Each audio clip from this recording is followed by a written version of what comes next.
Now today we will start with Article 142 of the Constitution, and under that article you will see that the Supreme Court has been granted the power to do complete justice. ठीक है, power to do complete justice ऐसा एक expression use होता है article 142 के clause 1 पे, वही important है और सब्सटेंशियल है। अब इसी के बारे में हम लोग डिस्कशन करेंगे। Now, Article 142 Clause 1 confers very wide powers on the Supreme Court to do complete justice in any case, and Supreme Court has given a broad and purposive interpretation to this provision. The jurisdiction and the powers of the Supreme Court under Article 142 are in nature supplementary and are provided for doing complete justice in any cause or matter pending before it. In course of time, Supreme Court has given a much wider dimension and ambit to Article 142, practically raising the provision to the status of a new source of substantive power by itself.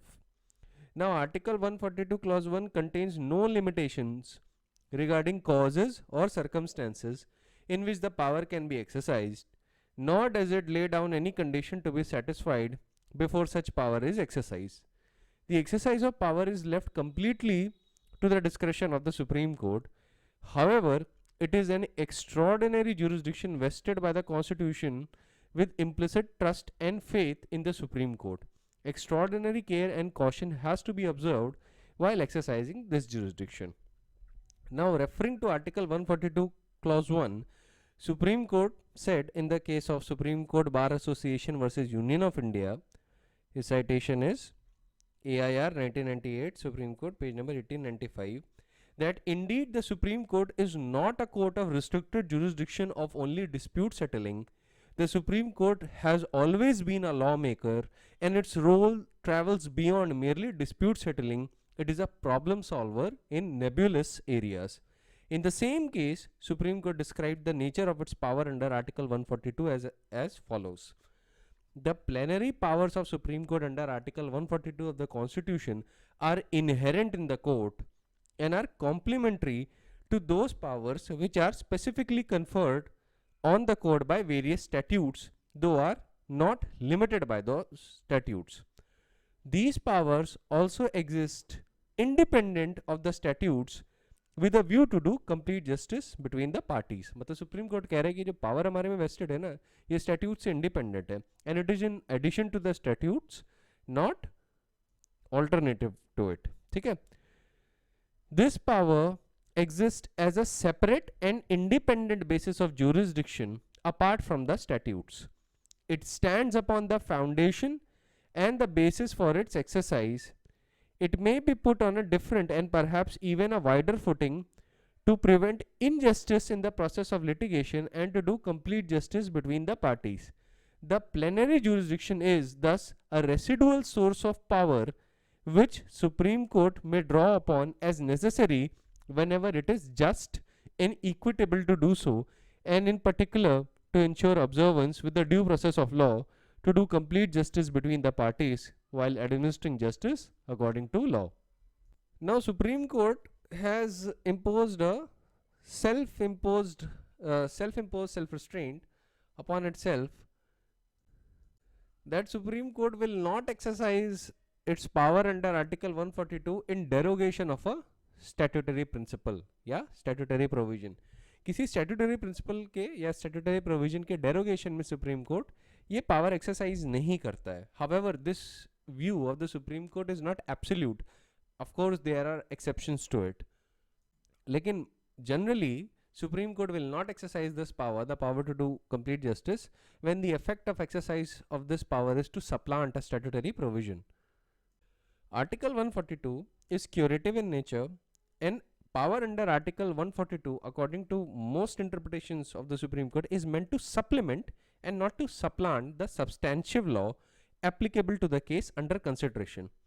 Substantive statutory provision dealing with the subject matter of a given case cannot be altogether be ignored by the Supreme Court while making an order under Article 142. However, you must keep in mind one thing. This is a constitutional power. Its scope and ambit cannot be restricted by any statute. Even though the Supreme Court have imposed a restraint upon itself that it will not exercise this power in derogation of a statutory substantive law, that does not mean that substantive law will control the exercise of power under Article 142. It is independent of it. In fact, Supreme Court has an occasion to say this.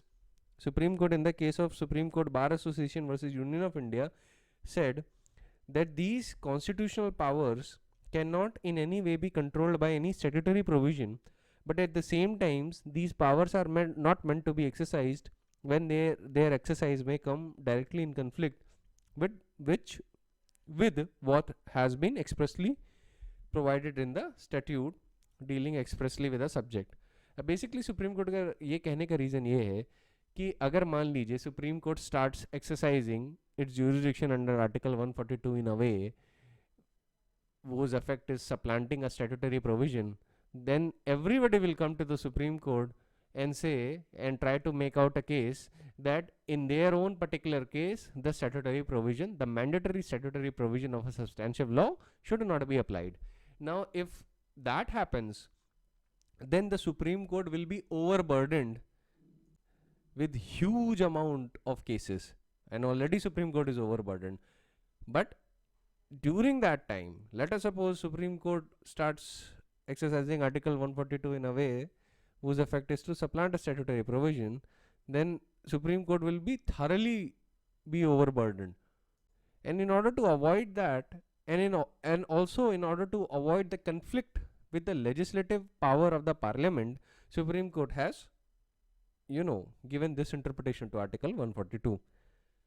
Now in the case of Delhi Judicial Association versus State of Gujarat, I've told you this case before when I was explaining you the matters of contempt. Supreme Court observed that its power under Article 142 Clause 1 to do complete justice is entirely on a different level and of a different quality, and any prohibition or restriction contained in statutory laws or ordinary laws cannot act as a limitation on the constitutional power of the Supreme Court. Once the court is in session of a matter before it, it has the power to issue any order, direction to do complete justice in the matter. This constitutional power of the apex court cannot be limited or restricted by any provision contained in statutory law. अब देखिए, जब matter supreme court के सामने आ गया, अब आदमी बोले कि देखिए आपको तो इस प्रोसीजर से चलना पड़ेगा जो स्टैट्यूट में दिया हुआ है. अब स्टैट्यूट में दूसरा procedure, let us suppose magistrate के सामने दिया हुआ है. ये केस कंटेम्प्ट के कॉन्टेक्स्ट में था, तो कंटेम्प्ट के कॉन्टेक्स्ट में ही सुप्रीम कोर्ट ऑब्जर्वेशन कर रहा है. तो सुप्रीम कोर्ट ने बोला कि जब हम आर्टिकल 142 एक्सरसाइज कर रहे हैं तब हम किसी भी स्टैट्यूटरी प्रोविजन या रूल्स और रेगुलेशन से उस समय के लिए बाउंडेड नहीं होते. और ये बात सच भी है.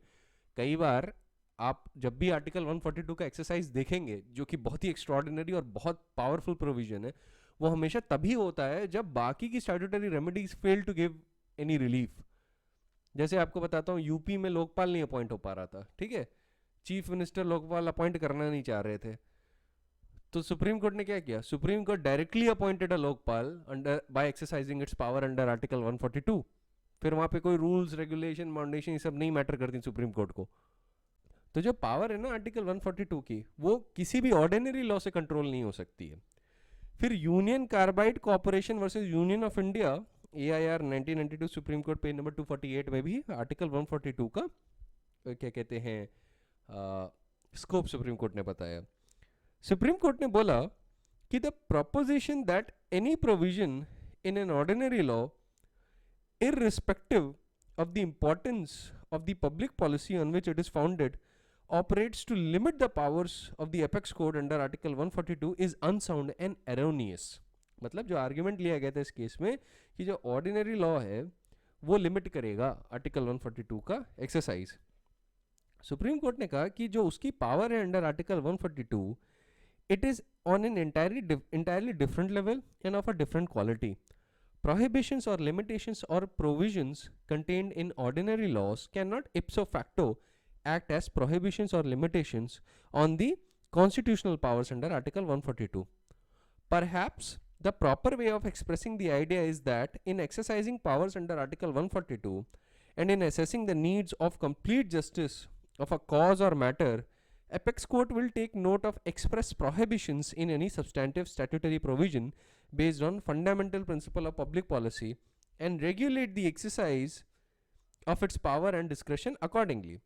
The proposition does not relate to the powers of the court under Article 142, but only to what is or what is not a complete justice of a cause or matter, and in the ultimate analysis of the propriety of the exercise of that power. Supreme court कह रहा है कि हम जब ये कहते हैं कि we will not exercise this power in derogation of a substantive statutory law, इसका मतलब ये नहीं होता है कि आर्टिकल 142 का स्कोप स्टैट्यूटरी लॉ से लिमिट होता है. ये हम उस पावर की प्रॉपर्टी की बात कर रहे हैं, आर्टिकल 142 के स्कोप की नहीं. अगर हम चाहें तो किसी किसी केस में even act in derogation of a mandatory statutory law. इसका एक एग्जांपल मैं आपको दे देता हूं कि जैसे आपका irretrievable breakdown of marriage is not a ground of divorce under Hindu Marriage Act. ठीक है, तो इस ग्राउंड के अंदर अगर आपको डिवोर्स चाहिए तो सुप्रीम कोर्ट दे सकता है, पर सुप्रीम कोर्ट के अलावा कोई भी और कोर्ट नहीं दे सकता, नॉट इवन हाई कोर्ट. क्यों? Because the Supreme Court has article 142 and the other courts do not. तो सुप्रीम कोर्ट कहता है ना जब कि we will not exercise this power in face of express prohibition in a substantive statutory provision, तो ऐसी situation में supreme court is saying कि वो उससे रिलेट करता है कि whether it is proper to exercise that power or not. propriety of the exercise of power, उसके कंटेक्स्ट में हम बात करते हैं. इस कॉन्टेक्स्ट में हम बात नहीं करते कि आर्टिकल 142 का स्कोप ही लिमिटेड है स्टैट्यूटरी प्रोविजन से. It is not.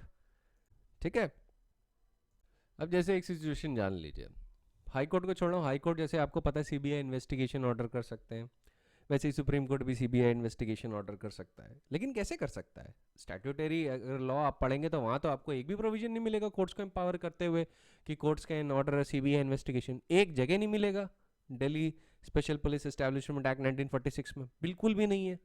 और अगर स्टेट गवर्नमेंट के अंदर, मतलब स्टेट गवर्नमेंट की परमिशन लेनी पड़ती है अगर इन्वेस्टिगेशन स्टेट के अंडर होनी है, तो सवाल ये उठता है कि हाई कोर्ट कैसे कर लेते. तो हाई कोर्ट के पास रिट ज्यूरिसडिक्शन है, वो किसी भी मैटर में रिट इशू कर सकता है apart from fundamental rights itself. तो High Court has that power. But अगर आप सवाल करें कि सुप्रीम कोर्ट कैसे कर सकता है, तो outside article 32 article 142 is also available with the Supreme Court. और सुप्रीम कोर्ट ने कई बार इस कॉन्टेक्स्ट में बोला है कि it can order a CBI investigation under article 142 clause 1 itself. Not only that, it can make an SIT out of CBI. SIT होती है स्पेशल इन्वेस्टिगेशन टीम. अब यूजुअली क्या होता है, CBI has to report to its superiors, has to report to CVC. ठीक है, जब prevention of corruption cases होते हैं. और उसके अलावा it has to report to the government, the central government and their official superiors. लेकिन जब भी सुप्रीम कोर्ट एसआईटी बनाता है तो वो ऐसा बोल सकता है कि आप किसी और को रिपोर्ट नहीं करेंगे, आप हमें डायरेक्टली रिपोर्ट करेंगे, और सील्ड कवर में जितना भी इन्वेस्टिगेशन का जो एविडेंस आया है it would be produce before us. ठीक है, ये सुप्रीम कोर्ट कर सकता है. तो ये होती है आपकी SIT which is court monitored. जब हम बोलते हैं ना कोर्ट उसको मॉनिटर कर रहा है, तो यूजुअली ये सारी चीजें होती हैं. देयर इज अ रिटायर्ड जज who is placed to monitor investigation, and जो भी एविडेंस कलेक्ट होता है that has to be submitted before the high court or the supreme court as the case may be. अब एक case था Mohammad Anees versus Union of India 1994 supplemental volume number 1 Supreme Court cases page number 145. अब इसमें वही सवाल उठा था कि देखिए सीबीआई को अगर स्टेट में इन्वेस्टिगेट करना है तो स्टेट गवर्नमेंट की परमिशन लेनी पड़ेगी, पर सुप्रीम कोर्ट ने कह दिया कि जब हम डायरेक्ट करते हैं तो स्टेट गवर्नमेंट की कंसेंट होना इररेलेवेंट हो जाता है. When we are giving a direction then the consent of the state government is irrelevant.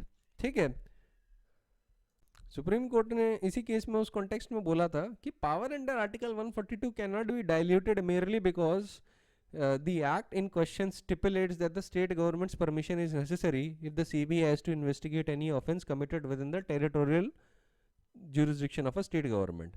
That may be a statutory obligation governing the relation between the central government and the state government, but it cannot control the Supreme Court's power under Article 142 Clause 1.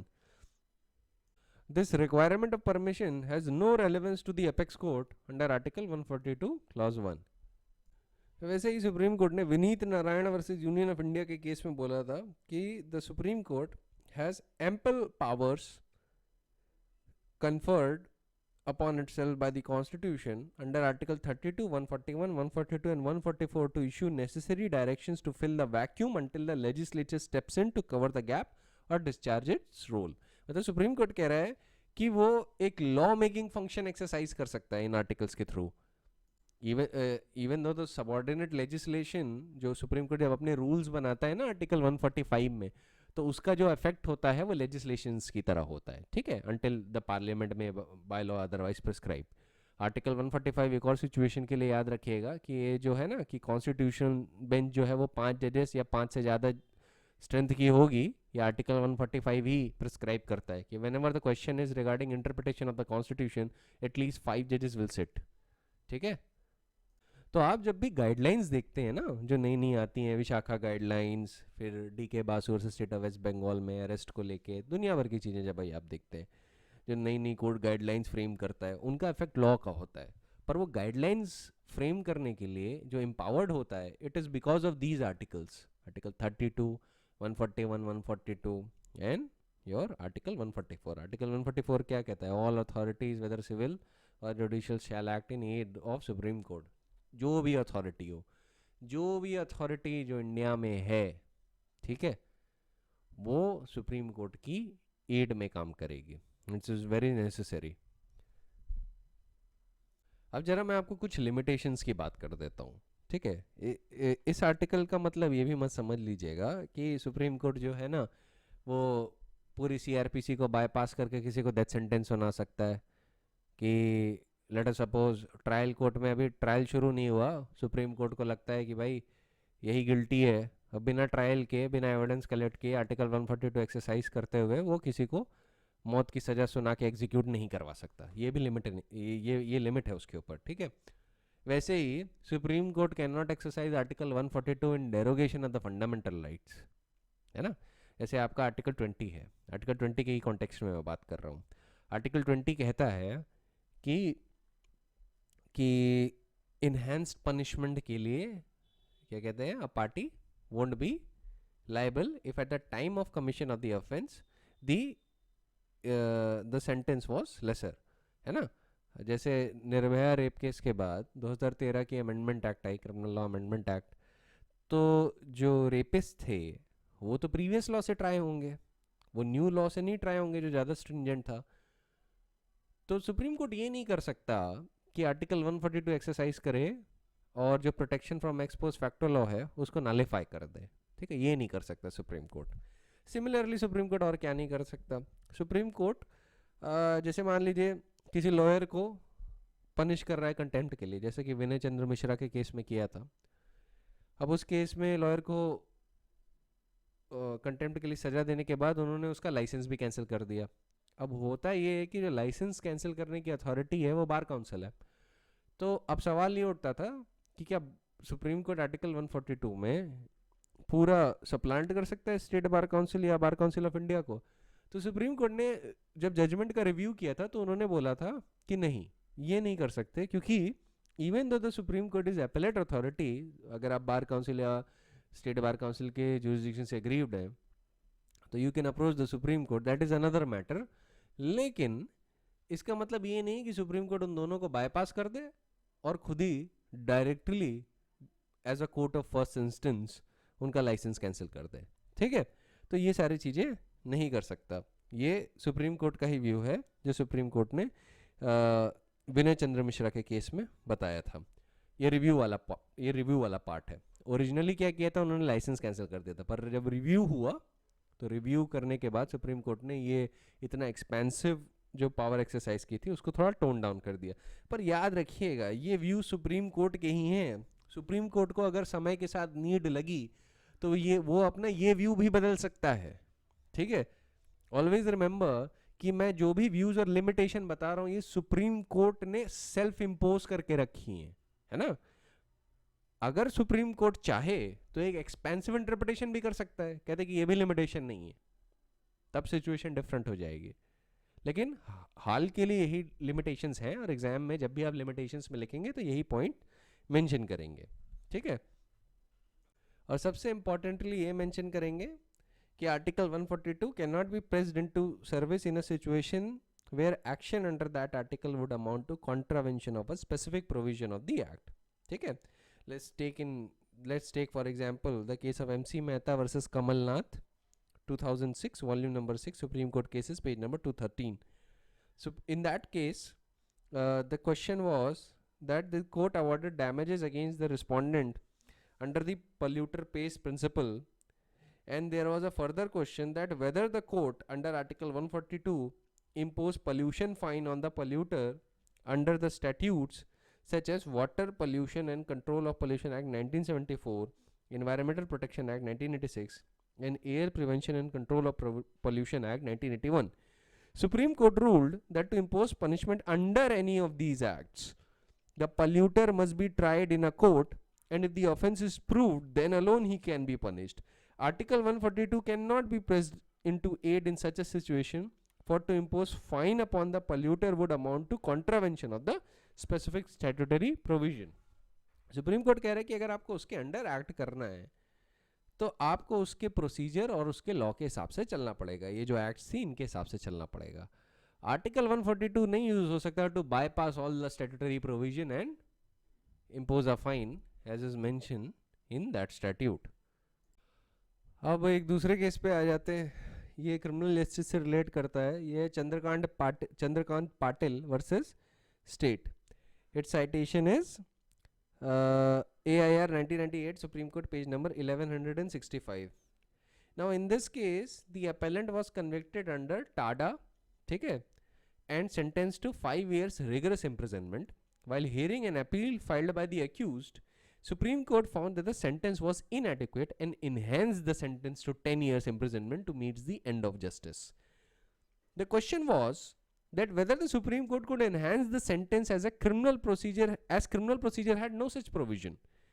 Supreme Court took the view in this case that the court could do so under its wide and residual powers to deal with a situation like this, which are well enclosed in Article 142 of the Constitution. अब इसमें एक चीज पे ध्यान रखिएगा, जो appeal file की गई थी वो section 19 of the Tada act में की गई थी, not under article 136. However interpretation still remains कि अगर कोई भी प्रोविजन नहीं है टू एनहांस द सेंटेंस और लॉ प्रोवाइड करता है, एक मान लीजिए मिनिमम सेंटेंस है और एक मैक्सिमम सेंटेंस है, और मान लीजिए ऐसा सेंटेंस दिया गया है जो इनएडिक्वेट है और अपील है सुप्रीम कोर्ट के सामने, तो सुप्रीम कोर्ट ये ज़रूर कर सकता है कि आर्टिकल 142 एक्सरसाइज करते हुए किसी को मैक्सिमम सेंटेंस दे दे. ठीक है, अगर सुप्रीम कोर्ट को लगता है it is necessary for ends of justice. ठीक है, तो ये हमारा आर्टिकल 142 हो गया. बाकी और जो पावर्स है सुप्रीम कोर्ट की वो आर्टिकल 32 के कॉन्टेक्स्ट में है. ठीक है, आर्टिकल 32 और आर्टिकल 226 मैंने एक साथ डिस्कस किया है, तो writ issuing powers already discuss हो चुकी हैं.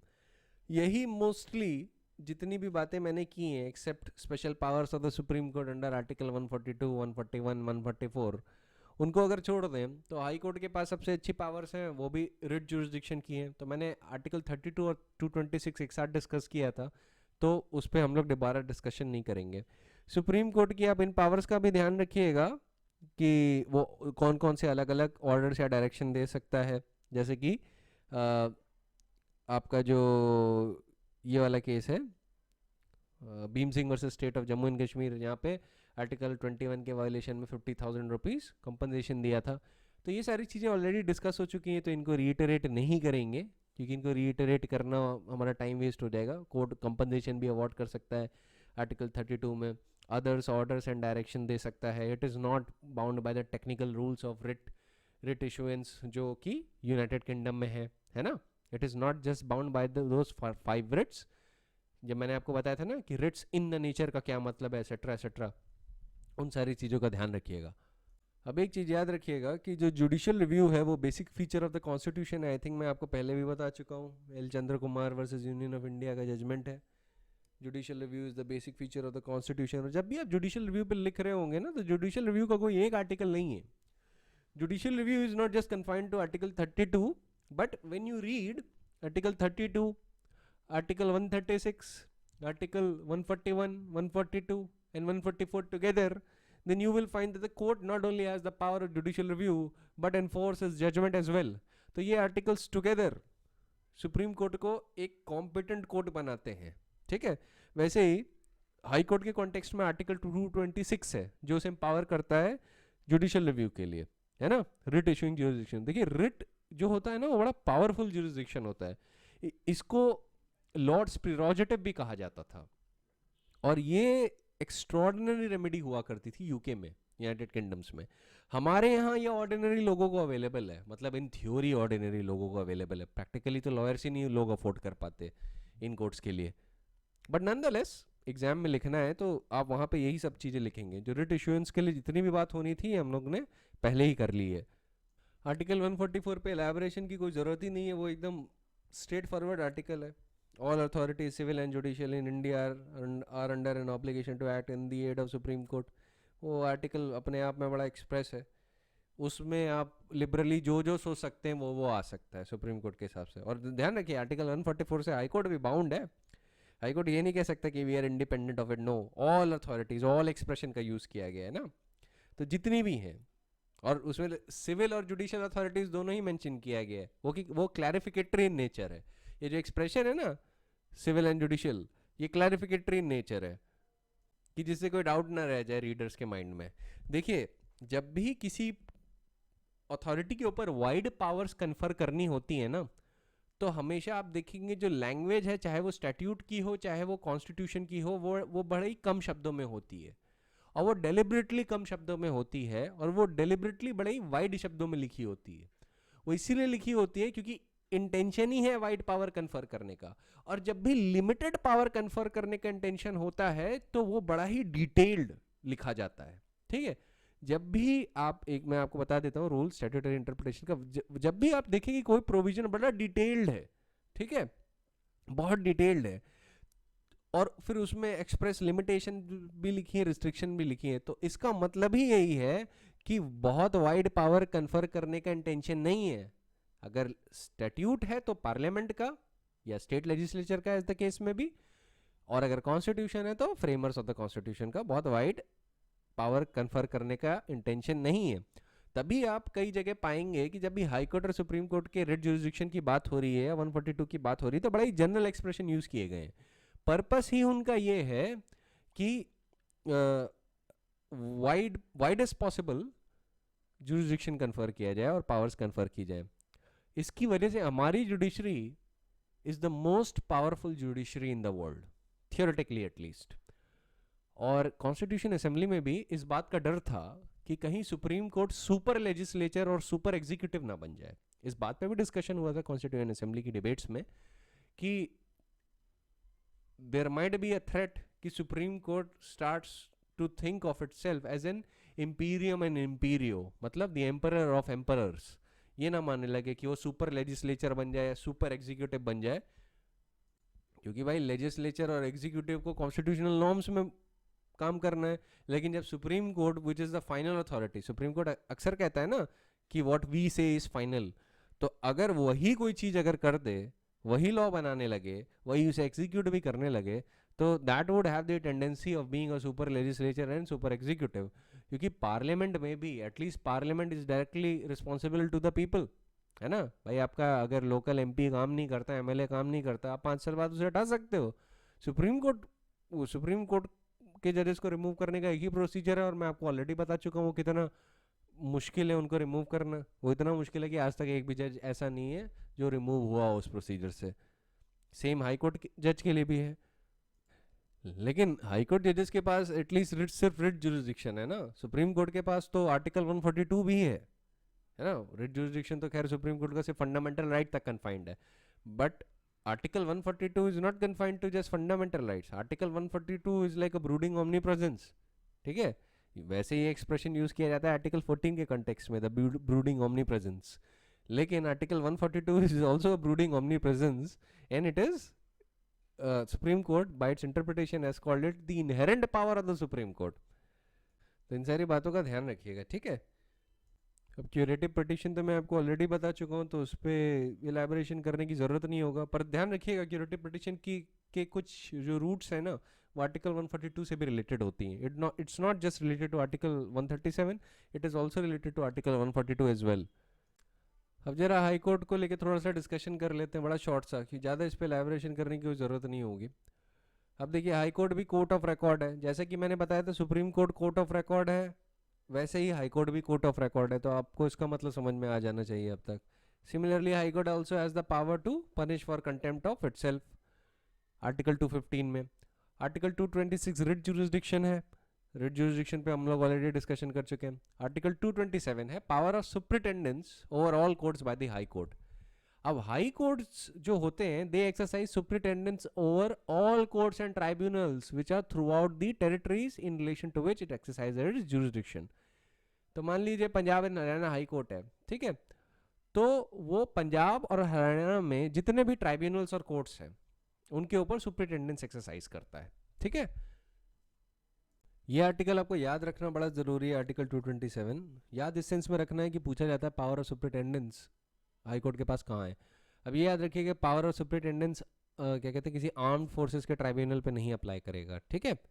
आर्म्ड फोर्सेस से लेके जो भी लॉज हैं उन पे ये पावर ऑफ सुप्रिटेंडेंस नहीं अप्लाई करती है।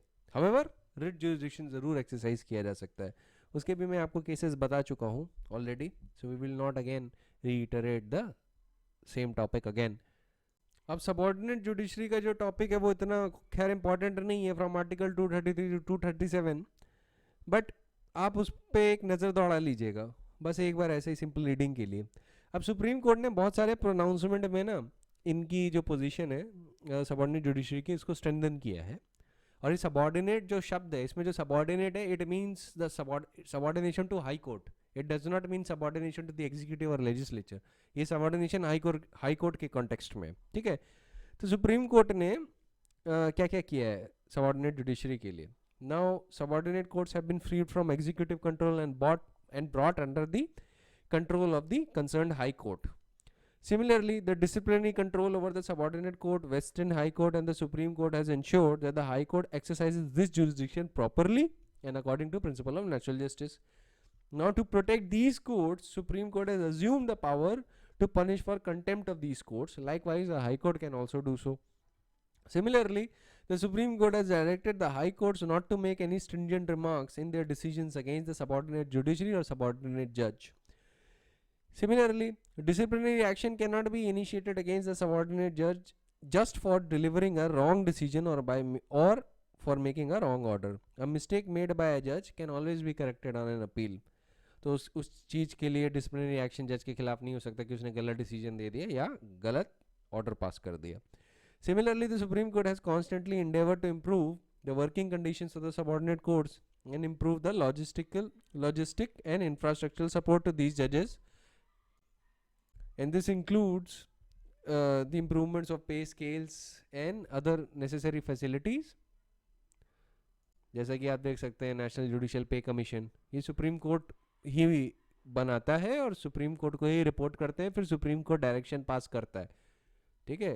तो नेशनल जुडिशियल पे कमीशन जो होते हैं ना इन चीज़ों को लेके सुप्रीम कोर्ट ही डायरेक्शन पास करेगा और फिर जो भी सैलरी होगी जजेस की पैन इंडिया वो सुप्रीम कोर्ट बेसिकली डिसाइड करता है and it is always linked to the salary of a High Court जज।